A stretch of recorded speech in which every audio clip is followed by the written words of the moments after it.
Assalamualaikum warahmatullahi wabarakatuh. Selamat berjumpa lagi dengan Sobihan News Channel. Pada kesempatan ini adalah hari terakhir penutupan PON 20 2021 di Stadion Lukas NMB. Dan ini saya punya teman. Ini sebetulnya lama saya bergaul dengan beliau, dan saya ingin mengabari kepada audiens, subscriber dan viewers dari Sobihan News Channel tentang keahlian beliau. Jadi beliau ini adalah memiliki keahlian sebagai desainer tata ruang, atau biasa disebut apa? Interior, desainer interior. Dan nanti saya akan tanya-tanya apa yang menjadi keahlian beliau, dan mungkin ada testimoni dari beliau. Baik, Kang, saya pengen nih teman-teman saya, subscriber saya tahu profesi Kang Rudi yang sebenarnya gitu. Karena selama saya bergaul ya kita mengalir saja, dan ternyata banyak pekerjaan boleh dikatakan besar yang sudah Kang Rudi selesaikan. Pekerjaannya apa sih, Kang? Waktu pertama mulai saya dari furniture ya, jadi kayak bikin kursi, sofa atau perbaikan sofa atau kursi. Tapi dengan permintaan dari konsumen, artinya bisa bikin lemari kah atau kitchen set kah. Nah dari situ ada pengembangan. Akhirnya ya kita bisa menyaingi untuk interior yang lain seperti itu.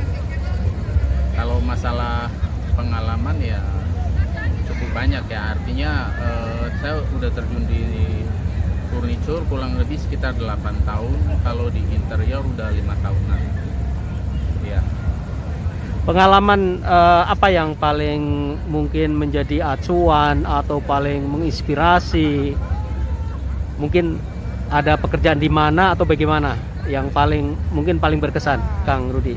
Kalau pekerjaan awalnya itu dari rumah ke rumah, atau rumah yang artinya pengen dipercantik untuk dapurnya kah atau ruang kamarnya kah, seperti itu.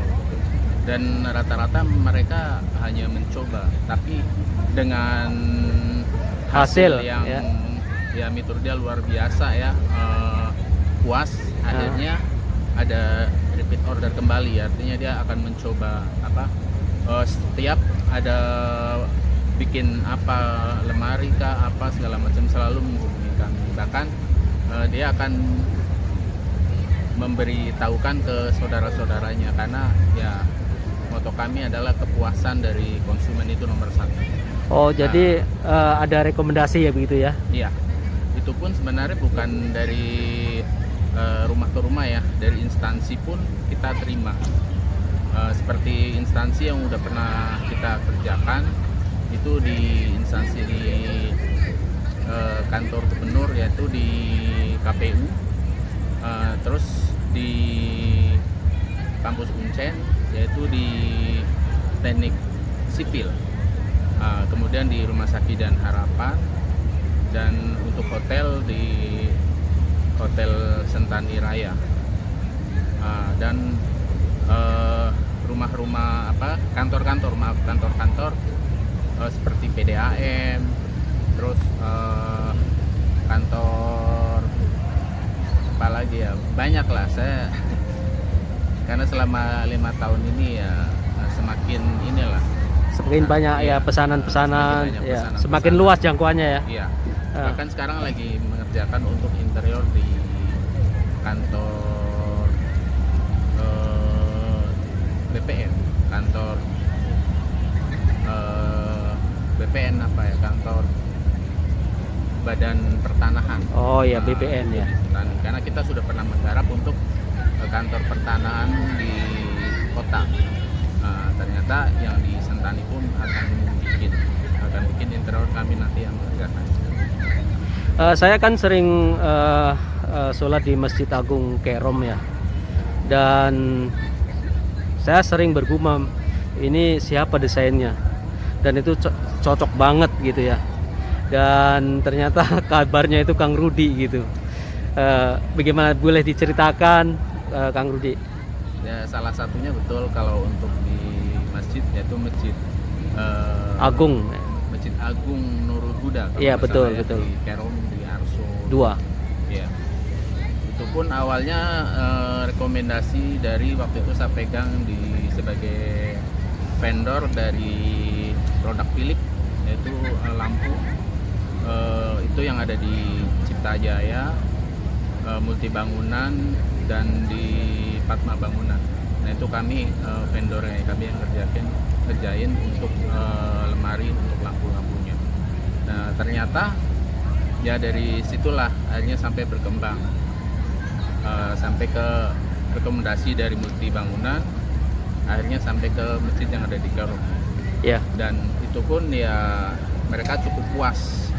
Akhirnya sampai rumah beliau pun minta didesain. Siapa yang dimaksud rumah beliau itu siapa, Kang Rudi? Pak Jaswadi ya, Pak Jaswadi. Oh, iya, iya. Beliau waktu itu. Kebetulan teman baik saya. Oh iya, iya. Ya, teman karib ya. Iya, iya. Mungkin lebih dari sekedar teman. Iya. Kami sudah saling menganggap bahwa kami itu bersaudara lah begitu. Oke Kang,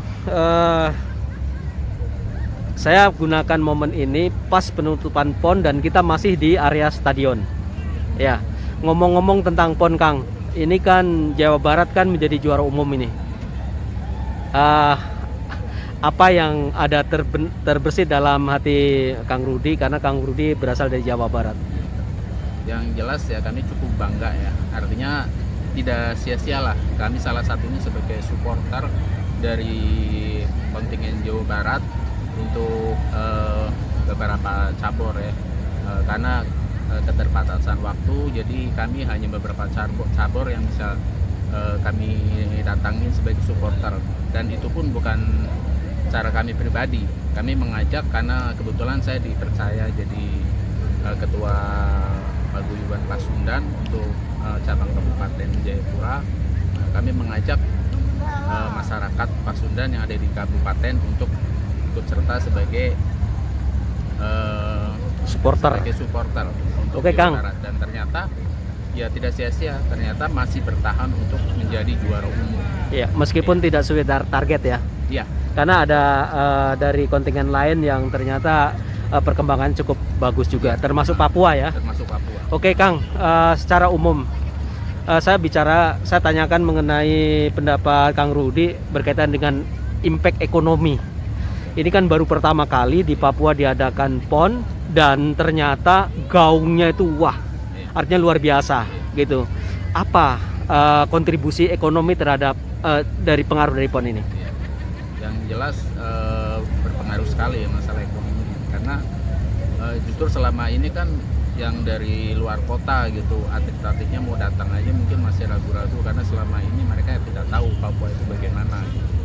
Seakan-akan itu primitif kah apa gitu, bahkan ada cerita ya boleh dikata cerita lucu lah ya, cerita minor ya. Iya, sampai apa supir dari bus untuk ngantar atlet-atlet yang dari luar kota, mereka sampai bawa tabung gas apa segala macamnya, itu kan kelihatannya tuh agak serem itu ya, apa gitu, serem gitu. Nah, mungkin nggak ada gas kah atau nggak ada beras kah apa seperti itu ya, padahal di Papua sendiri mereka bawa gas pun yang ukuran 3 kilo aja tidak ada. Iya. Dan untuk ekonomi jelas, karena banyak masyarakat yang di Papua yang OAP asli, orang Papua asli, mereka merasa terbantu dengan ekonominya, dengan karya-karya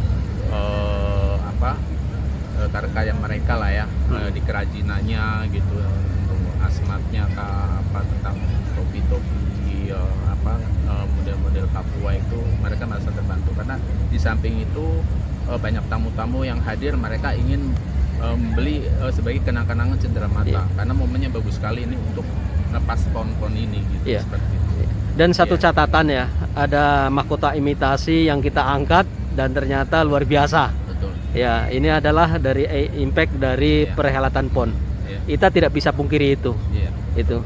Oke Kang Rudi, ingat nggak yel-yel PON Papua? Oh, iya. Apa? Papua, torang bisa. Keren, keren. Nuhun ya Kang. Baik, demikian dulu video Sobian News Channel. Sampai jumpa lagi di video yang akan datang. Terima kasih. Wassalamualaikum warahmatullahi wabarakatuh.